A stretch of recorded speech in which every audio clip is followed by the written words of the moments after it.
Podcast time. It's Too Much Dip Podcast. I'm Dave. I'm here to do some podcasting. All right. Let's get that right straight.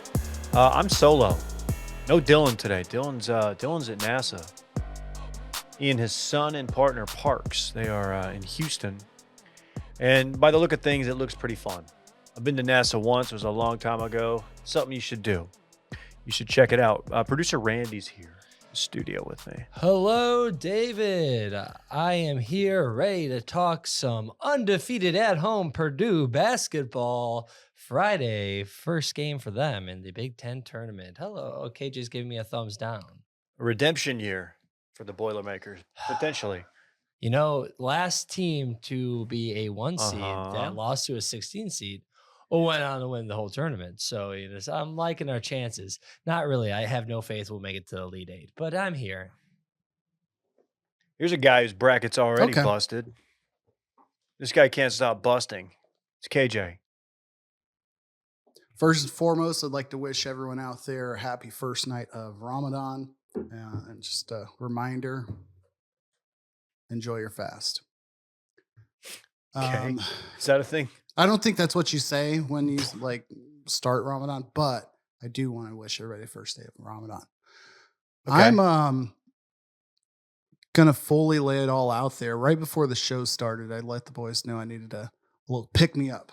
Went to my bev of choice, a little energy drink here called Bubbler. I don't think they sell it in the Texas area, but it's like a Midwest equivalent to Celsius. I record my pod from my office here in the basement. Quick flight and a half of stairs, maybe 20 yards to the kitchen and back. I hit that mark in 30 seconds, like I said. However, in order for me to achieve that athletic greatness, I may or may not have re-aggravated a hamstring injury from ages ago. Are you serious? I didn't do it in stride, like while going from the living room to the kitchen and back. But my first lunge step attempt, I don't know what you call it, but the Will Ferrell and elf-like step of like, hey, I'm going to do 6 of these stairs at once to get up these bad boys. That first leap effort was a little aggressive. I'm going to sit stationary for today's pod, but, we'll let Holly Rowe and the people in the blue tent, know what the status of I'm day to day after today's pod. We'll see. Precautionary.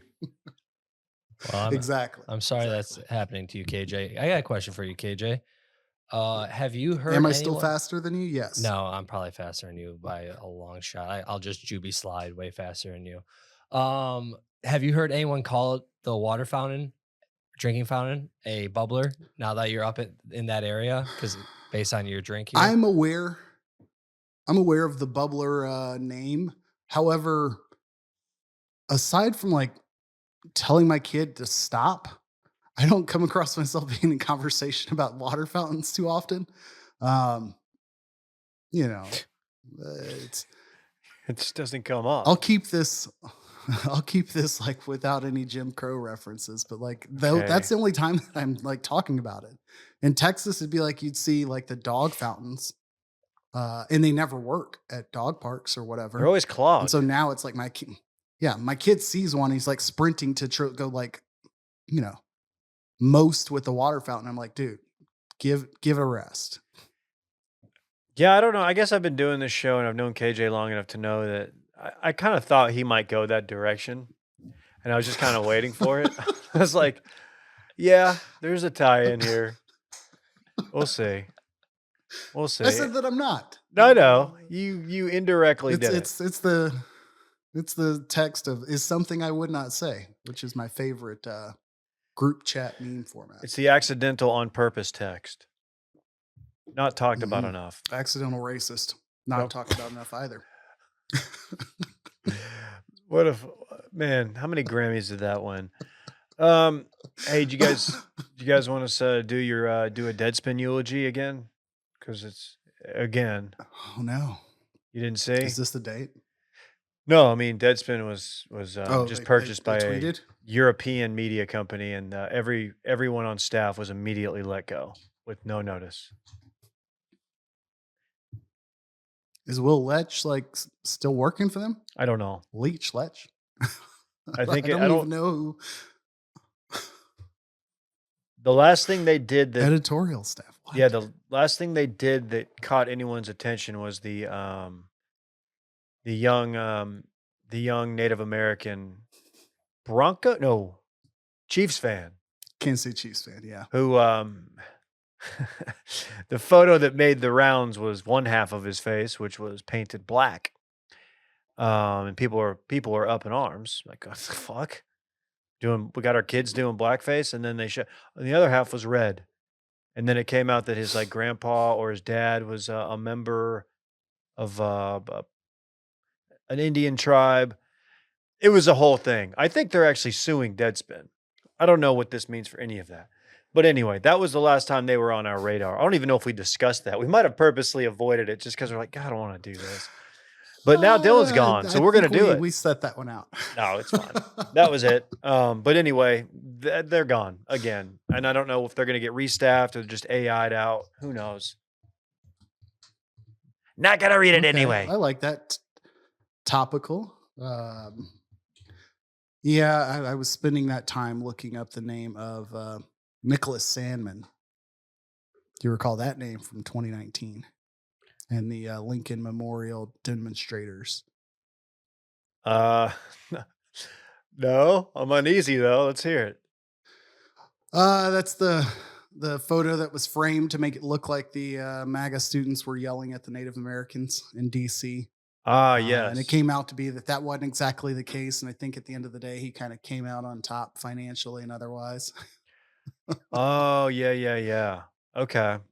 Man, that's a really good poll. I try. What are we doing today? I don't know.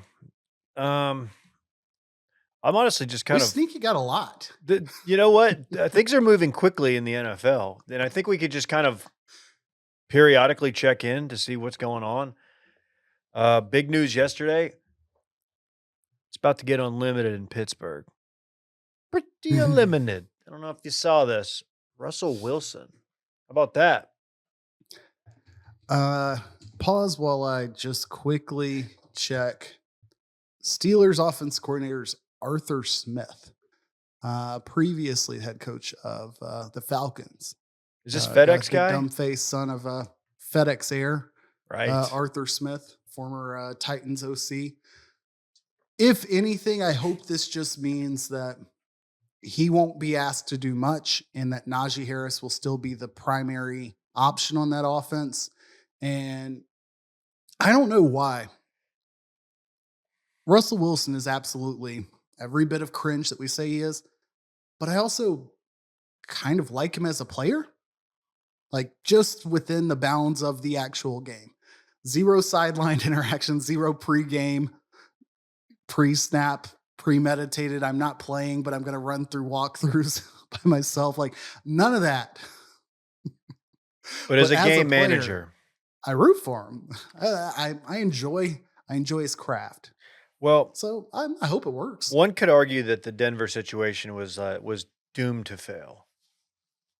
The moment Sean Payton gets up there, right? Doesn't seem like it was he was ever really given a chance. I don't know how true that is, and I don't know how difficult Sean Payton is to work with. But it's Pittsburgh. They tend to have competitive teams. They do have competitive teams under Mike Tomlin. Yeah. And I suspect they'll be competitive. I don't think they'll be a threat. They will not be a contender, from what I can tell. It depends on what else they do. But, this checks out. Question. Better culture fit in the blue collar, tough city that is Pittsburgh. One Russell, Mr. Unlimited Wilson. Ooh. Or 4 years, $180 million Kirk Cousins going to Atlanta. Oh,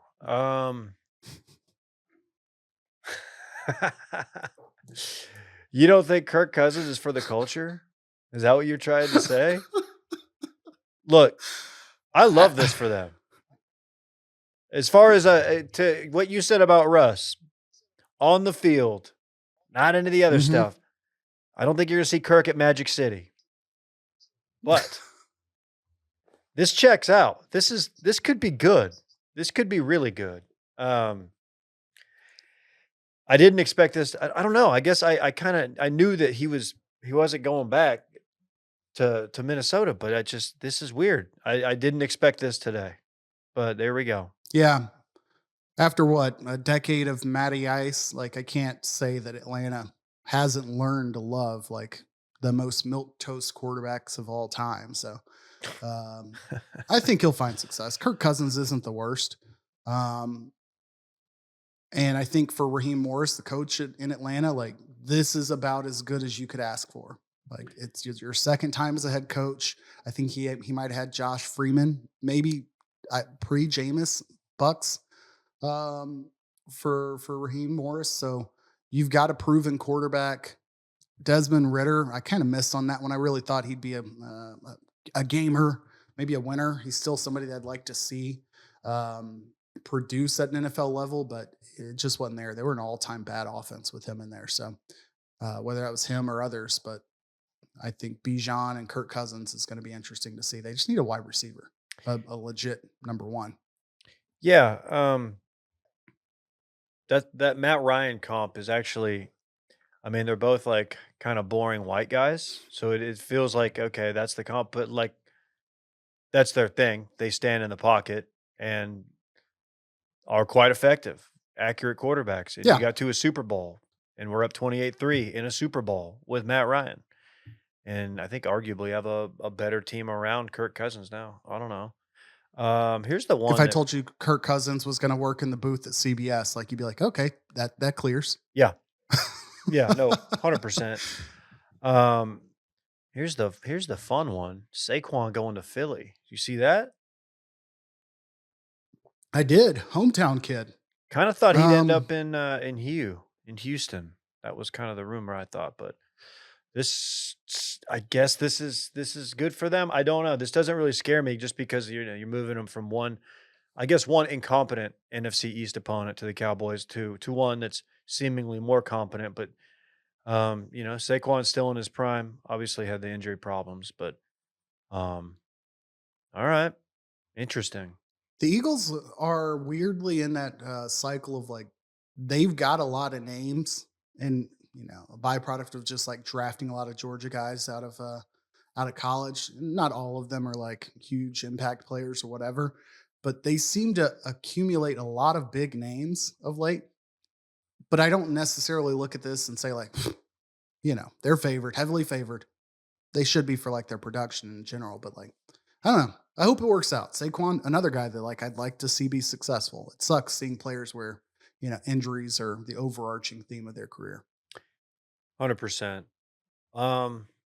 Speaking of injuries are a big player in full swing. Mm-hmm. I want to end with that though. Can we just wipe out the others and then do all full swing to finish it out? You want to close it with full? Because there's a lot of if we're gonna go 4 deep on full swing, there's a lot. Okay.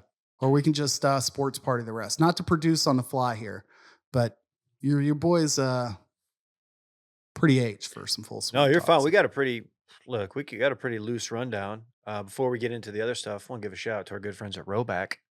Use code BACKER20, 20% off your order. I'm rocking the hat right now. I've got 2 of these hats. This is true. I have this one. This is my going out and going to work hat. Then I have the same one. It's my going to the gym hat because I sweat in it. I'm a certified sweat boy. And it's a great hat. They've also got polos. They got pullovers. They sent us a care package on Friday. They've got great stuff. Roback is the way to do it. Randy, you look like you're champing at the bit to talk about it. Yeah, I'm not only wearing a Roback hoodie, but also the Roback joggers right now. So I'm Robacked out. Hey, I'm wearing Roback joggers too. Wow, look at us. We're crazy, man. Man. Wow. Who would have thought? Backer 20 for 20% off. That goes a long way. Load that card up. Yeah. It's a one-time use code. Only first purchase. So check it out. Rowback. Good friends at Rowback. Want to do a little combat sports? Yes. This might go more than a minute. This will go more than a minute. Okay. This will go many minutes, but we can call it a combat sports minute, as it often does. We'll start with boxing.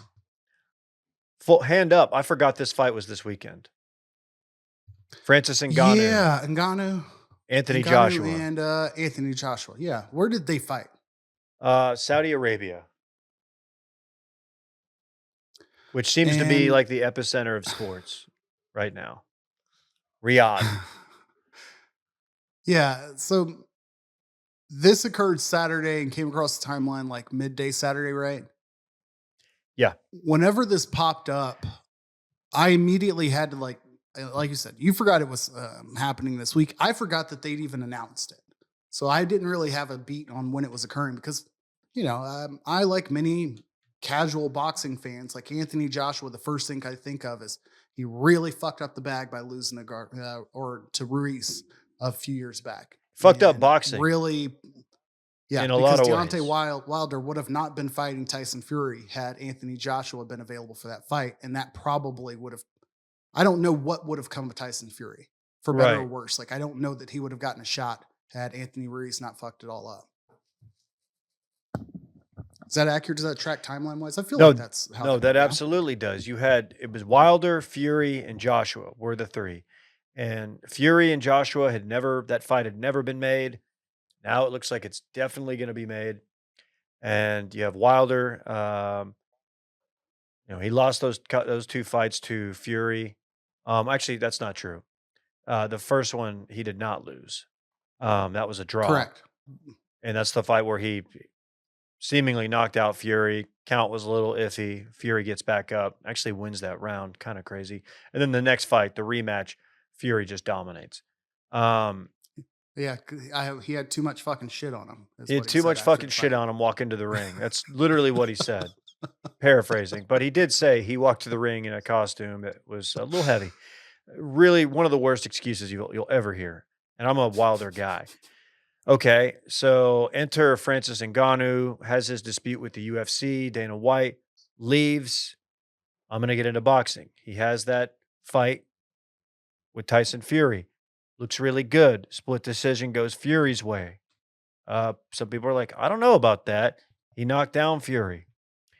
So people were pretty high on him. Now, Anthony Joshua is a Olympic gold medal winning boxer. One of like the most imposing guys, like first team all body when it comes to boxing compared to Tyson Fury, like just looks the part. Looks like you cast him for a movie, like to be a Rocky villain or something. Second round, just absolutely dismantles him. And it's really, it was tough as a guy who roots for Francis. It's tough seeing him get absolutely crumpled. Like folded up like a chair and falling back, and it was not pretty. Just a really sick overhand right. One of the hardest ones you'll ever see landed in boxing. I don't know how much of the post-fight, I don't know what you call it, like press conference, just tweets, chatter, whatever, both from Tyson Fury, and then post-fight press conferences are weird. When you've got both fighters who just fought sitting on the same panel. However, it didn't scream like, oh, they just did this for the money. Like it screamed like these were two true competitors who were just not assholes to each other. And that I appreciate more than anything in sports. Like when you see not just good sportsmanship, but like go absolutely 100%, within the bounds of the game. But then afterwards, like you both got to go home to your families. Like who cares? You don't need the whole song and dance to make more money. After the fact, at least, like you can, I love the Mayweather-McGregor saga because it made a lot of money, got a lot of attention, but then like after the fact, it should just, move on. Tyson Fury and Anthony Joshua both went out of their way to be like, this should in no way affect the legacy or like greatness that is Francis Ngannou. The guy stepped in, stepped up, did something that he hadn't been doing professionally, and scrapped, as you've already mentioned with Tyson Fury, competed at high level. He got knocked out. And Ngannou owned it. He's like, somebody asked him about the pain of being knocked out. He's like, well, that's how I know I got knocked out. I don't feel anything. Yeah, you don't feel that one. No, that's a good point, and this is life-changing money. I mean, the Fury fight, I think he made 20 mil, I think I saw for this fight. I don't know what it was for the Fury fight, but he's set up, his family's set up. That's money that he would not have seen in the UFC, barring like a John Jones like run where he's just hmm constantly atop defending his title, a heavyweight title. Um, so yeah, I But mean, he'd also have to have big fighters to make those fights. That's what they lacked at his weight class. yes, Like there weren't as many heavyweights because he was heavyweight, correct? Ngannou, yes. Yeah, there weren't as many heavyweights that could compete consistently. And then the downside, as you know, like the negotiating with the UFC is different, but like you're in a much easier position to get caught. I'm thinking of like Kamaru Usman, like getting worked by Leon Edwards back to back, and like have that completely tank your career in the MMA than baseball. Boxing, you go out, you make your fights, you make your money. Even if you get knocked out, like people still respect you. And for some reason, like MMA isn't that way until you like work your way back up to greatness again. So um, I'm glad it's worked out for him. I hope that he has an opportunity to like get a dub under his belt. He's 36, 37. Like, I don't want this to become like he's fighting at 40 type situation. No, but it might just because of his power, and those are the guys who stick around, are able to stick around. Look at like Your George Chuck Foreman, Liddells. Chuck Liddell. Oh man, that chin went south. But yeah, no, it's cool. I don't know if I need to see him box anybody else, but at the same time, if this is what it takes to get Fury and Joshua in the ring together, I mean, Fury's got Usyk coming up, and assuming he wins that fight, which is not a given because he did not look. Apparently, he didn't train for Ngannou, but still, like his whole thing is that he's like crafty and just like a insane. Obviously, he's huge and tall and long, and like he just looked not good against Ngannou. And it's like you wouldn't think a guy like that needs a full camp to go out there and um, destroy an MMA fighter in his first boxing match, but um, that's not what happened. So uh, hopefully the next one I'm able to catch. Speaking Oh God, speaking of cross this sport, not even cross sport, but like big promotion announcements. We were talking about NFL free agency earlier. One team we didn't really mention any big splash moves, acquisitions, or otherwise was the Dallas Cowboys. However, we did see an announcement come from the owner of the Dallas Cowboys. Apparently, was it July 20th? Big announcement going on at AT&T Stadium in Arlington, Texas, former hometown of your boy. Mike Tyson's fighting. I still have not seen any signings from the Cowboys, and maybe it's because they're busy booking fights. I thought that's where you're going. I honestly picked my phone up because I thought, did we do something? Because people are poking the posting the Bart Simpson poking the turd or poking the whatever with the stick. Come on, do something meme. I might have botched that meme. Whatever. Yeah, we're booking fights. Jake Paul, Mike Tyson. I can't. I've said this so many times with these kind of fights. I don't. This stinks, dude. We don't need this. We don't. Does Mike need the money? Who doesn't? At this point, you know the bag's legit. Jake Paul couldn't have finessed or written this story better if he tried. Like, he's been very strategic. It's been very questionable of the fights that he's taken, but over time, he's built a rapport of like being a quality fighter. And at this point, faking it or not, he's been faking it long enough to say like he's a legitimate professional boxer. Yeah. Whether or not he should be fighting Mike Tyson, who knows? But I think we've all seen footage of, Mike Tyson's ridge outline and some questionably short shorts, punch him really hard, really fast. Did you call it his ridge? But Is that okay? Yeah, I mean, I know it. I It's like a do top know. 3 takeaway.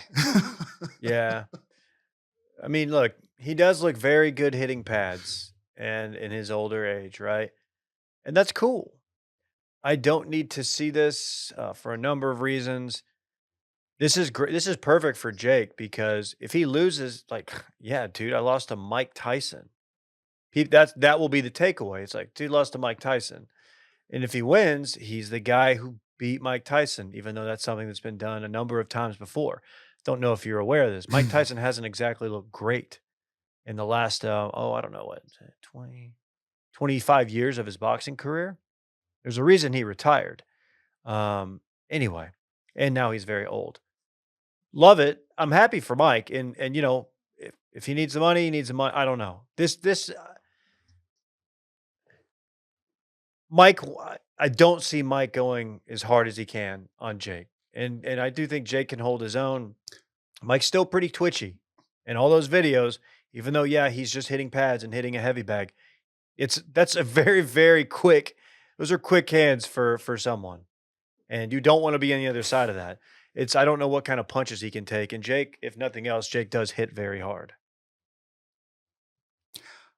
I don't know. Maybe I'm just too big of a P, but like, do you think that Jake Paul's going to go all out and like trying to knock Mike Tyson out? Or is he going to wrestle with like this is Mike Tyson, don't get caught, outlast him, like trying to strategically box Mike Tyson. And then also the layer of like showmanship and like, I don't think it's in anybody's best interest. If Jake Paul could knock out Mike Tyson in under 10 seconds, I'd have a hard time believing that he would want to. Right. And I think I feel like that there will be an under the table agreement to let this thing go, like to keep it competitive through a certain number of rounds. And then I do expect one of them to land like that punch. And honestly, it might be bigger for Jake to get knocked out by Mike Tyson. And then you can have a rematch. Because if Jake knocks out Mike Tyson or just beats Mike Tyson, there's not going to be a rematch. Like no one's going to want to see that again. But if Mike knocks him out and then Jake comes back, look, it's all part of his legacy, whatever. And it would legitimize him in the eyes of like people who don't know shit about boxing and combat sports and why this wouldn't be a big deal if he did. But Mike is kind of I'm not going to say a sacred cow in terms of boxing, but like he's a name. He's a name people of our generation know. Um, so yeah, nobody really wants to see him go out like that. It's like Bernard Hopkins. Bernard Hopkins fought his last fight. I think he was almost 50, and he was actually still competitive. And he got knocked out and fell out of the fucking ring. And like, it's just like no way to go out, but he did, and nobody wanted to see that. And that's Bernard Hopkins. So nobody wants Bottom to 3 noses in all of sports. a bottom 3 nose. Is that what you're saying? Give me the other 2. I don't know. Artie Lang's not in sports, but that's the only nose that's coming to mind. All right. He had struggles with cocaine. Mike, maybe too. I don't know. Bernard Hopkins, I don't know. Whatever. I'm not going to watch. It's free. But I can promise you that if I'm aware, and not even like the pay for it thing, but like I'm not going to set aside time to seek it out. But I guarantee, like if I'm reminded, like if there's a message in the group chat about it, like the day of, then I'll tune in. But I'm certainly not like agree carving out time for it. So we'll see. They're doing it on Netflix. It's a Netflix stream. I'm just not there yet, man. I saw what happens with like the Love Is Blind reunion 2 years ago, and I'm not over Netflix and live events. You don't think they're ready for live sports? I have no idea. They've probably done it like 10 times since. I don't know. You're right, but no, that's fair. But I'll probably if someone does remind me that this is on, I will tune in just to see the spectacle, see who they've got, who's there, because there will be a lot of this will be like a who's who of the mixed martial arts boxing entertainment world. There will be some cowboys there. Oh my God, Earl will be there.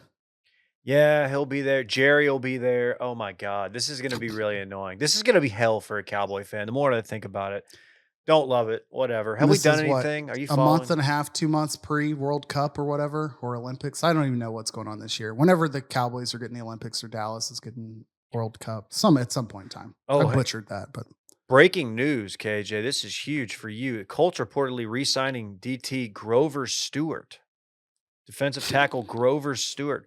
How does that? What do you think? Give me just knee-jerk reaction right now, off the dome. baddest man named Grover this side of Sesame Street. Facts. UFC 239. Did you watch any of that? Because I did. I did not. We talked about this last week at some point, but I did not follow up and watch. I said 239, 299. Great card. Great card. Sean O'Malley in defends his title. Marlon Vera, Cheeto Vera, who I was kind of pulling for. Dustin Poirier came out fighting the French Special Forces guy. Looked like a boss. Knocked him out. Benoit Saint Denis. Yeah, Saint Denis. Was getting worked the entire fight and then just murks him. Michael Venom Page making his UFC debut.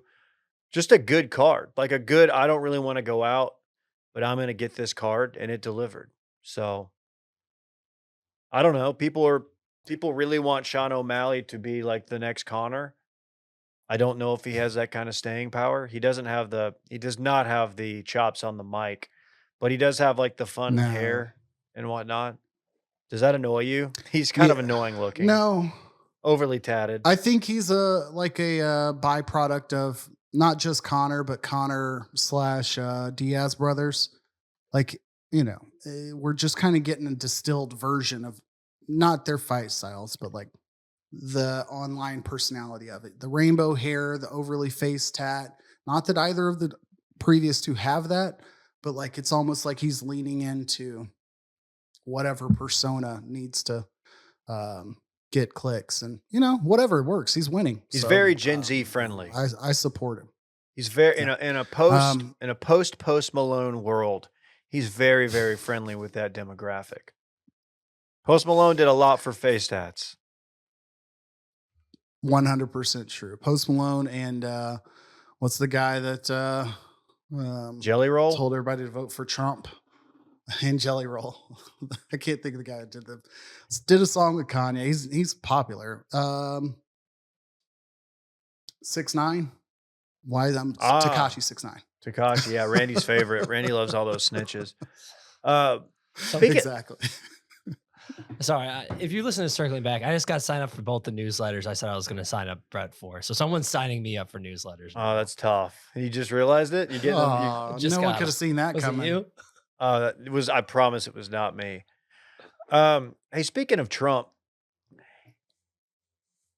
I know this isn't new, and he's at a lot of these UFC events, but the walkout they gave him in between fights, I mean, it's like a full-on like fighter walkout where they put on American Badass, and he walks out, and he's slapping hands with the crowd, and it's just every time I see it, I'm just like, what the fuck is happening? And dude, did they love it? It's in Miami, Florida, famously a swing state. I don't know if you saw any of that. And then, he's shaking hands with Dana. He's walking by. There's there's Portnoy. There's the Barstool guys. He's got to say what's up to. Then he goes, his daughter, Kushner and his daughter, his son-in-law and his daughter are sitting right there front row. And he goes and sits down next to him. It really is bizarre. And I don't think it's a thing I'm ever going to get used to. The two things that come to mind for me is as a kid, I feel like, whatever late night TV was unnecessarily a bigger part of pop culture back in the day. Yeah. And it used to always be mentioned that networks owed or had to give equal parts airtime to both candidates during a presidential election, or that was the gentleman's agreement, if you will. And so you would have Jay Leno would interview Bill Clinton, but then he'd also have to interview whoever the hell he ran against. Can't remember. That was kind of the understood approach. So Bob Dole. I kind of would love I kind of would love UFC 301 or whatever the fuck in New Hampshire for them to force Joe Biden to show up. Or better yet, just send Dr. Jill in his place and like see what Oh, man. that scene looks like. It's not it. And whatever the universe would have to produce for it to be like a positive pop. I don't want to see like cans thrown, but like what would it have to look like for them to show up and people be like, oh shit, this is awesome. Like, oh my gosh. Like He has to wear a mink coat. Like, he would have to go fully all out, like absurd face tats or just something comical Dark that Biden? just throws people off so much. Yeah, You gotta go- 1,000. Dark They got to Brandon? lean into the dark Joe, the sunglasses coming out. I don't think it would go well. I feel like his Don't his hand. skateboard. No, don't skateboard. I feel like that'll lose you. That'll lose you an election, as we've learned. I feel like his Secret Service handlers probably would advise to not going to this. Like, hey, I just don't know if this is your scene, man. He'd have to, speaking of Secret Service, he'd have to show up like with his dogs, like walking out like DMX with like his dogs, like fully like in attack mode, like dragging him on a chain, like holding him back or whatever. Like that's what the walkout would need to include.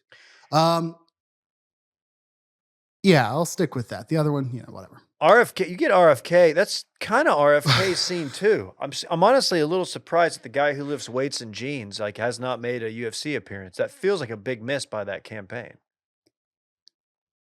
The fact that these events take place at like 10:30, I think I've said this in the past, like the headliners or the main card, especially on the East Coast, is well after midnight It's bad. most of the time. Plus it's a freaking spring ahead weekend. Just from a pure energy management standpoint, that's the most appreciative part of all of this. Like, I'm in awe that both like Trump shows up, Kushner's there, and I'm like, fuck, man. I stayed up late last night watching Full Swing, and I'm about to bitch and moan about it, much less like being at an event like that. All right, let's do it then. On their schedule. Let's go. Do your best bitch and moan sesh on Full Swing. No. We're going to do the first I was four first 4 episodes here, and then we will cover the rest of it next week. Yeah, quick setting of the table. Full Swing, the Netflix golf focus show, kind of follows the Drive to Survive F1 blueprint. They kind of do better than what NFL and Hard Knocks put together because they follow a season. We did this last year and figured out their model is like each episode they follow 1 or 2 golfers primarily, and they somewhat follow the calendar of the golf year. So it's kind of nice to watch and remember back like, oh, wait, we talked about these events on the show live and trying to like triangulate that with what was going on in the background. 2023 was the year that like Live was fully in progress. The announcements had come down. And then you get the announcement of the Live PGA Tour merger, which was kind of the backbone of the opening episode. All right, having said all that, my number one bitch and moan gripe last year for Full Swing is the same one I have coming out the gate right now. And this applies to every single episode except for episode 3. And that is, I am hereby announcing I am anti-Rappaport. Mike, Ian, Dan, all of them. Done with them. No more Rappaports. Okay. They all suck. I don't love Like- I don't love how it's narrated Hate by it. bringing in the golf journalist. I don't have I like his writing. I've read his stuff for a while, but I just don't, it feels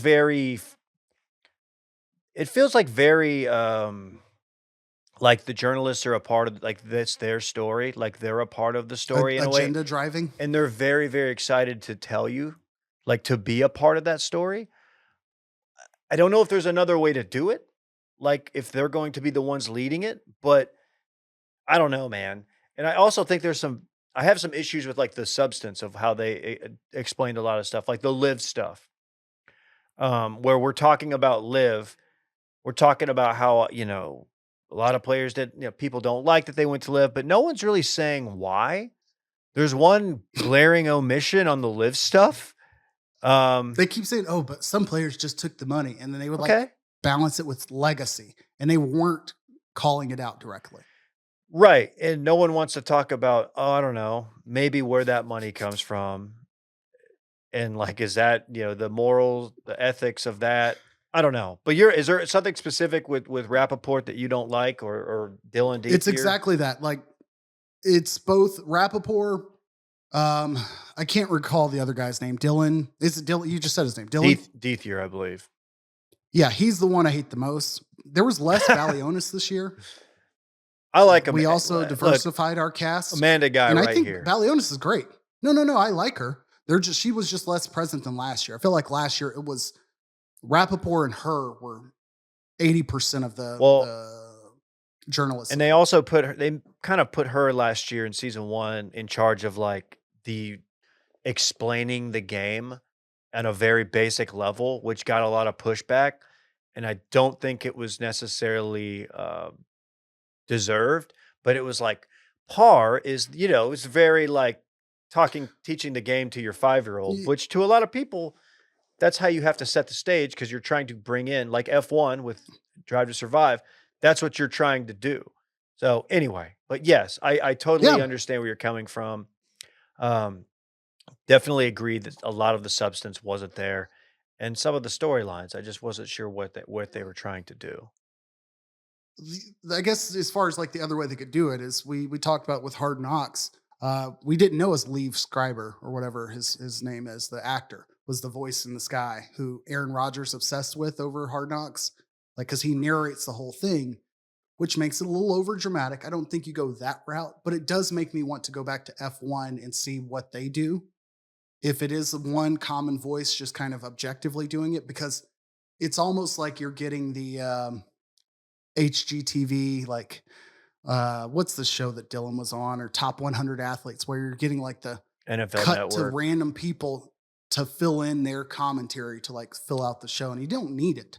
Okay, put that aside. Can't remember who was paired up in the first episode, but the Live PGA timing of that announcement was phenomenal. Finishing off the episode with that, like going into the press conference and seeing how many people were thrown off, that felt great. Felt cathartic in the sense of like, we all went through this, you know what to believe. Things felt like they were fast changing. Being a year later and knowing that things haven't fully finalized, and if anything, they've gotten weirder because somehow like Drake's involved, took some of the sting out of the announcement out of the way. Because like now it doesn't mean the end of the world like people were envisioning it. You're also watching every word that John Rahm says, kind of with a side eye, because he's now flip sides. But Rory McIlroy, I guess, was featured a lot in the first one, and he wasn't in last season. It's certainly helped my perception of him because I verbally railed against Rory McIlroy all year last year. Talked too much. He was taking on too much of a centerpiece of this. And you can see like the person behind it in this, like, feels like a fucking idiot for wasting a year of his life doing it. And respect to him for owning that. Sure. I thought that was some of the best we've seen from full swing through 2 seasons. Yeah, you're the guy who put his neck out there, and you admitted you and Jay Monahan were very close, and now you kind of feel like an asshole. And I gotta say, he handled it better than I think a lot of people would have. But you can clearly see it affected his season, his play. I think Amanda had the line, you can't be a politician and play golf at the same time. And yeah, you saw it. And I think Rory realized that. Tell that's the guy at the UFC. Now, KJ. We moved on to Ricky Fowler, which was a tremendous story from last year. Just like the year before with Tony Finau, that was my favorite episode of season 1. Getting that story was tremendous. It was also just the beginning of like what we saw a lot of in episode 3 of like they leaned on the spouses to more so tell the story of like the what you call it, the I can't think of the word, collateral effect of like playing poor golf or struggling as a professional athlete. And I thought that was really, really well done when they did it for Ricky. and you knew what his year was going to look like. Fell short, ironically, to Wyndham Clark, who we see in episode 3, but it was a well-told introduction of who he was, why he was popular. You get a Golf Boys clip, you get some Oklahoma Always good. State orange thrown in there, a bad tans, and then you get like where he's been. You kind of miss out on the whole, like, and I love that they mentioned he decided not to go to live. If that's going to make sense financially, he's going to need to play better. They kind of skipped over the fact that he's like one of the most well endorsed golfers, especially given like the inverse relationship to his ranking. Yeah, no, that's a great Most point. marketable. And you know, they didn't really discuss how like pretty much anyone who was online from like 2008 to 2014 is very familiar with his wife um, from her pole vaulting days. AI clickbait is is definitely gonna put her pictures out of a job if that says anything. 100%. Like you click on 10 random websites, you're going to see her fixing her ponytail with her pole vault against her shoulder and some dumb randomized like text underneath it. It makes no sense. Yeah, yeah. I really did enjoy the Ricky stuff because Ricky, you know, I forgot how close he was, and then one thing I didn't realize, and I thought Full Swing did a great job on this, that Saturday round that they finished late and how dark it was going in, and how much that Mhm. affected that putt. I guess I don't know. I might have. I know I don't think Ricky came out and said anything publicly blaming it on He them, didn't. but Just that convo with Rory. which I thought the back and forth with him and Rory was some of the best, and it was so quick. Some of the best stuff they had, the best material they captured, and I was like, oh damn! I mean, because that was a big deal. He bogeyed that, and Ricky, who's, let's face it, never. I mean, his biggest win is the Players Championship, but he's never done it, and people are wondering if the mental makeup is there. That's not good going into Sunday. Um, and yeah, he kind of got boat raced by Wyndham Clark.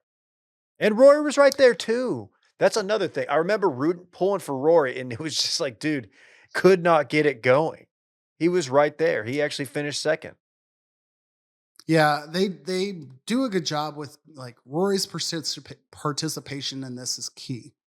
But they had the opportunity to oversaturate it with Rory because of how well his year went in some of these tournaments they ended up focusing on, majors, of course. But they didn't. Like it was good to let him just be a name on the board because you'd already given him a big piece of it, and his presence, like you said, was critical in other areas.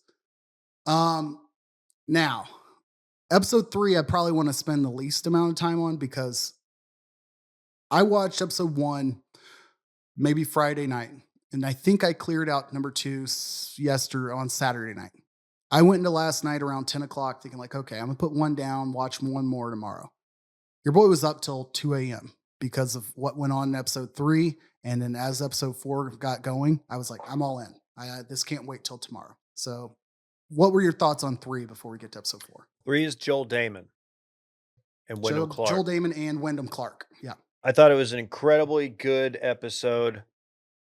I kind of felt, I felt weird about Joel Damon. Like it was almost like hard to watch. You know what I mean? Yeah. What was the story from last year? Because that was the one episode that I don't think I fully watched, and I think it was like episode 5 or 6. I missed his full backstory, and I know it was important. Can you summarize that briefly for those who don't know the name? He's just a cool guy. He's just a guy that everybody loves because he's not going to be a top player. He's going to be a fringe guy, but he's cool and he's down to do bits and he kind of parties. Not like in a John Daly way, but he's just like a dude who's his caddy, Gino, was a big part. He became kind of like an overnight sensation, and he's a big player in this. And it was just kind of about his struggles and you know, his mom passed when he was younger. That was a player in this one, but this is a little bit of a different take on it, and it starts with like the episode starts with kind of a genius opening where he's cleaning his pool. And I guess like I don't know if he was serious or not, but he's like, yeah, my trainer says I got to do this like 3 times a day. You could tell like he doesn't want to do it. He's just a guy who No. he is comfortable where he's at, but unfortunately, you really can't get comfortable when you're number 100 in the world or whatever he is, because you could lose your tour 180. card. Yeah, and he doesn't seem like a dog. He just seems like a dude who's just a naturally gifted golfer who gets really down on himself, who's maybe drinking a little bit. It's it was tough. That was a tough episode. They handled that about as delicately, but as like plainly as I could have asked for. And again, I missed his backstory last year, so I don't know if there was like if it was the loss of his mom that they focused on, or if there was like a cancer thing. I don't recall, or if it was addiction or whatever it may be. Having said all that, you get the shot of him with the pool, which was well done. He's moving into a brand new house in Arizona, so the rest of the backyard is clearly unfinished, which is like beautiful. Like from a film standpoint, you've got this brand new, perfect pool that he has to manage himself, plus like a completely unfinished base or backyard, which is like, whatever. Telling a story with the picture is tremendous. But then we meet his wife. Having seen enough of these sports like esque shows where we feature spouses too much, she might be one of my favorites because at one point in time, she mentioned something to Netflix about like, hey, yada, yada, yada, this is my position on it. And she's like, and that may sound tough, but I'm not afraid to have these conversations with my spouse, which I thought was phenomenal and very, very like real. She wasn't like making a position that she wasn't trying to do anything to like promote herself publicly or do anything besides just like being candid and honest. And I thought that was awesome. We get the flip side that was a very visually uncomfortable scene, and they kept it in there with Gino doing an interview, his caddy, and they were beginning to talk about like if Joel Damon doesn't go see this therapist or speak with this therapist that he was recommending, that he may leave Joel Damon. And like basically saying like it may be an ultimatum situation. He's telling this to Netflix people, and you hear a voice in the background. And the voice, his wife, is basically like, you're skipping over the biggest part, like the most important, critical part of like the story of he's dealt with a lot of loss and a lot of difficult things. However, like she's basically adding in all the legitimate context. But you could tell Gino's like balancing, like, this is my employer, this is my friend, this is Netflix. I don't want to put all of this out there publicly. And then you flip that on the other side at the very end of the episode, and they're having that conversation on the way back from the plane from Players Championship or PGA Championship, maybe Might have been PGA.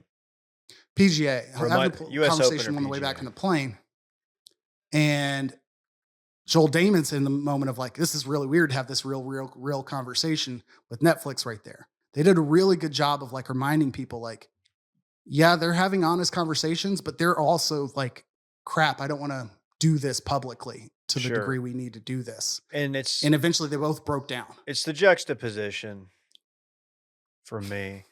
No, last season, the reason people love Joel Damon, who didn't know about Joel Damon, is him and Gino's relationship. It was fun. He was taking his shirt off at the Waste Management. He was the dude who partied. Yeah, or he's a dude who just, he was loving it. And people will be like, you had Max Homa last year being like, dude, you don't know how good you could be. He's the classic dude. Like if you just applied yourself, you could be a contender. You could be competing for majors. And then you get this season when it's like, oh, this is the flip side of that. When you don't take those extra steps and you just get complacent. And that's why this was one of the best episodes they've done. And yeah, I thought the addition of Gino's wife, I was like, who's that talking off set? Is that like a producer? I was like, at first I thought it was a producer, like trying to like guide him through the Mhm. interview. And then I'm like, oh no, that's the wife, which was cool. And that's a conversation they need to have. So yes, enjoyed this. Thought it was very strong. One more quick thing, the drinking thing. When they're moving in the house, you get Joel Damon. He like, oh, I thought this was just a nice vase. Fully takes a shot of tequila out of bottle. Fortunately, they give a shot of his wife doing like a flabango of champagne, which he partakes in too. Then you get the shot of like his manager and Gino having a conversation. They acknowledge Netflix at a bar. And then even the heart-to-heart on the plane, I was like, man, this guy seems somewhat duplicitous. Like, I don't know. I've known a lot of people like that. Like too quickly, he started the conversation. He's like, this is a turning point. Like he had already accepted that them starting to have the conversation was changing, which I'm like, you haven't done the work yet, buddy. And then at the end of the scene, after they're like hugging and crying, looking out the window of the plane, he's like holding a beer the whole time. So I do have my reservations about Joel Damon. Like, again, not to judge anyone's relationship with alcohol or anything else, because I'm certainly in less than a glass house there. Yeah. But it does make me wonder how this goes ahead. Okay. Flip side, Wyndham Clark handled it phenomenal. I'm glad he got his win, but I don't want to focus too much there because it's kind of sad. Yeah. The Wyndham Clark, he was, I forgot how much of like a hothead he was on the course. And now he's taking the step. Like you see it. I mean, it's like perfect to have He these did the two work. together in this episode where you have Wyndham, who's like, okay, well, I've got to do these things to get better. He's a big fitness guy, takes it extremely seriously and constantly works at it. And look at him. I mean, he did it. He won the US Open and held I off almost Rory. cried when he thanked Julie, the lady that was like his mental health partner. And like he turned to her, like you'd see players like hug their wives or family or parents or whoever right after. He Yeah. doesn't have a wife. He doesn't have a mom anymore. And he turns to Julie, and that's the first hug he gave. And I was like, oh shit. Gardner That's Minshew tough. getting 25 mil from the Raiders.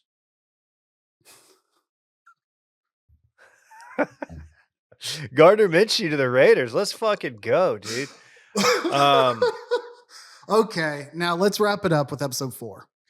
Episode 4, Tom Kim. I don't know how much you know about Tom Kim. I bet not very much because it's the tour and they don't, they have not, unless you are like deep into golf Twitter or a no laying up listener or whatever golf podcast, you don't really know about the 20-year-old phenom that is Tom Kim.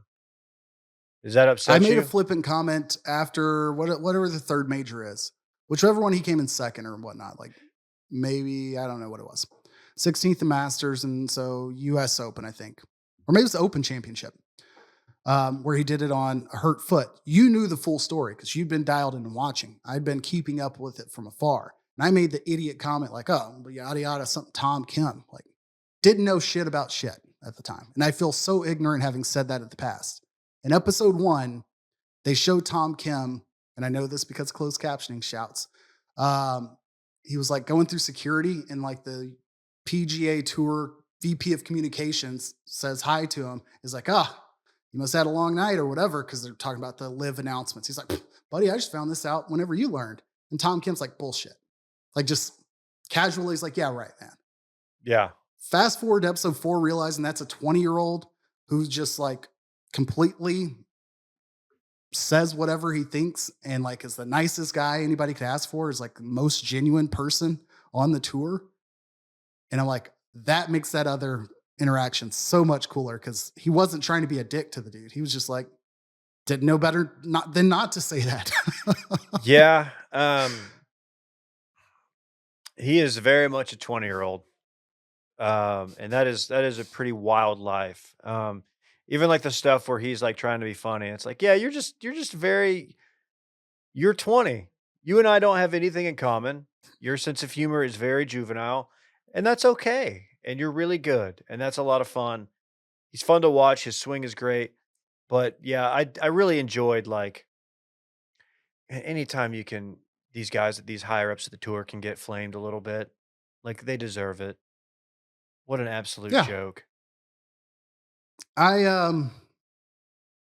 love the shots of like how busy life can get for a 20-year-old. And they didn't really drive home the fact that it was like GQ Korea, like the international element that he offers, like makes him that much more busy. That was awesome. But then one thing we haven't mentioned, somebody we rag on a lot for their lack of social media awareness and their lack of participation last year, bringing anything to the table. Tom Kim gave us the opportunity to see a little bit more of it. Jordan Spieth hadn't done a lot in this season, but he has sat down to comment on other players more so than like telling his own story. And clearly maybe it's the Dallas-based tie. Same with Scotty Scheffler. And, they probably play together a lot. they love Tom Kim. Yeah. He's probably I a very can't fun guy to fucking play around the stand golf Zach with. Johnson, but they love Tom Kim. Yeah. He's probably a very fun guy to go play with because he's a kid. I mean, like, that's funny. He's a kid to those guys, and those guys are kids to us. But they look at him as a kid and not as a threat yet, which is interesting because, like, people saw Jordan as a kid, but people were familiar with him from like his college game Yeah. and they saw the threat. People knew Tiger was a threat. They don't see Tom Kim's a threat yet. Yeah, that's going to change. I'm really interested to see how that changes. Yeah. Yeah. And I think once he develops that killer mindset, if he ever does, he will be a real problem. A couple notes. Speaking of Spieth, I have a note. Spieth's so funny. The porta potty bit. It's like, dude, he's taking a deuce. I think he's taking a deuce. It's so stupid. Kind of funny though. I like the Rory car scene because you got to see his line of pods that he's listening to. You got to see he's into the Huberman Labs, so he's just staying optimized. Shout out to Huberman. They didn't show page 2 where Too Much Dip was like the second to last one on page 2. I know that was the extended version. That was tough. That was a tough miss for us. We didn't even talk Brooks, but Brooks's coach Claude Harmon Jr., Claude Harmon the third, whatever. Fucking douche. What the hell? Why don't you calm down there, dude? Really, really like. He's made for Brooks. He's like, that's a pairing. That's a pairing that needs to happen. I get writing for your guy, but a lot of what he said is not accurate. Like, no one thought that these guys were going to go to Live and just forget how to play golf. Maybe like the general discourse on Live, he was really ignoring some of the big main points why people don't like Live. And he was very aggressive Brooks in doing was injured too. Sure. Like Brooks was coming off a significant injury. They talked about last year, but he didn't mention that at all. No, and the funny thing about Full Swing, the entire way they've set up this whole Live versus PGA thing, and like Rory versus Brooks, like Brooks was not really the guy who was out there being most vocal for Live. If anything, he's been kind of candid, like, yeah, I probably would have still been on the tour had I not got hurt, but I didn't really know where my game was going to be after that. Like, he's not like this guy who's like a flag bearer for Live. He's never really had those quotes. So just kind of putting him in that spot, it's like, I don't know if it's him. That's true. Like, I've watched all these episodes and I haven't missed not having anything at all from Phil. But now that you say that, like, there is a glaring lack of Phil even reference. Sure. Like, they got a little bit of it last year because he had the PGA Championship the year prior in South Carolina.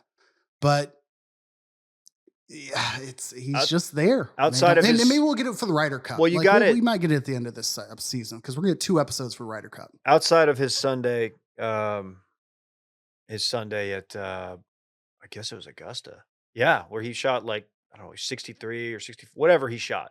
Like, and you got to see him run up the leaderboard, and they talked about how well the Live guys performed at the first major. Like, you don't really get any of that. But yeah, Dustin Johnson. Okay, cool. I honestly hadn't thought about Dustin Johnson in a long time. The stuff with Paulina seemed a little forced. I like her asking people where the ball landed. Yeah. And her response was probably not intentionally rude, but one of those where like her asking put nobody in a win situation because she was like, okay, thanks, fine. Yeah. Like, you heard the crowd. What do you care? Other JT roasting Mito Pereira. I don't know if you remember that, but so at the PGA Champions dinner with, all the guys who've won the PGA, he gives the toast, and he thanks Mito Pereira. Why does he thank Mito Pereira, former tech great? Because he blew the tournament on the 18th hole with an absolute, one of the most horrific drives you'll see on a Sunday at a major on the 18th hole. So kind of a dick move. I'm pretty stoked that they left it in because it was like, okay, dude. So he toasts Mito Pereira because he knows without that, he doesn't win that tournament. So correct. That was pretty juicy. I threw out I hate Zach Johnson. That was not correct. I meant to say Justin Thomas. 100% is meant to say Justin Thomas. I was did not hoping mean to that- take a shot at Zeech. Had nothing to do with Zeech. It's all JT's face annoys me. It's very similar visually to a former boss of mine who I like, but like it's so close. Like, yeah, I just can't do it. Yeah, I get you. Not that I care for fucking Mito Pereira. Like, it's just I'm not a fan. Okay. Was there anything else? Only other thing, real quick, on Tom Kim. That was the episode they started this way, and that was the other episode where we get episode 3. There were 0 journalists chime-ins on that, like very, very few, because they had a lot of Gino, and I thought it was great. And then in episode 4, you got every single journalist thrown in that one, telling you about like everything that you needed to think about Tom Kim. And that's what left me with like a bad taste about it all, because all of them kept doing the whole like, as he's just too playful, he's taking these guys for granted, blah, blah. And I'm like, okay, that meant nothing for what he went out and did at the Open Championship. It's like, you're just saying it. Dan Rappaport's like, we've got to figure out if he's just a 20-year-old kid playing and party. Like, no, just talk about his skills, like about his swing or what he needs to do with his game or something. Like, he's won in the past. Yeah. Like, but again, the narrative drove everything that they were saying about him more so than like the events. Yes, he got into the mud. There are a lot of learning things. He parked in the championship parking spots and went to the championship locker room. But like, that has nothing to do with like the narrative, I think, about him that they need to be driving home. They weren't adding to it. I think they were trying to create it, and that was annoying as hell. But all in all, I'm in for the next 4. I am a little bit hesitant anytime I see a 2-part finale, because we get the Ryder Cup broken into 2 parts, and we all know how it went. It was not something you need 2 parts to tell the story of. I'm excited. But I think we're going to see a lot of Rory outside the valet. Oh, okay. Good. I'm excited for that. And I didn't want to watch it all weekend 1. I almost did, but I was like, I don't want to have to rewatch these. So I'm going to wait till this weekend, give me something to do. But yeah, we'll get Dylan in on it and we'll have fun. And I'm done. Unless you got anything else. I'm sitting here trying to see if the Cowboys have a pulse. Doesn't look like they do. Cool. Well, I wish you the best of luck. I know it's a big week for you and the boys. But best of luck for a swift, seamless procedure. We will see you next week. Next week. Yeah. Oh, I thought it was this week. Okay. I guess it's conference turning week this week. So I'll see you next week before. Yeah. Oh, and shout out to your Jags, Devin DuVernay. Okay. We'll put him right next to Mac Jones. We made it through the entire show. All right. Bye-bye. All right. I want my chips with the dip. That's all I know. I don't want my chips plain. I want my chips with the dip. So bring them dips.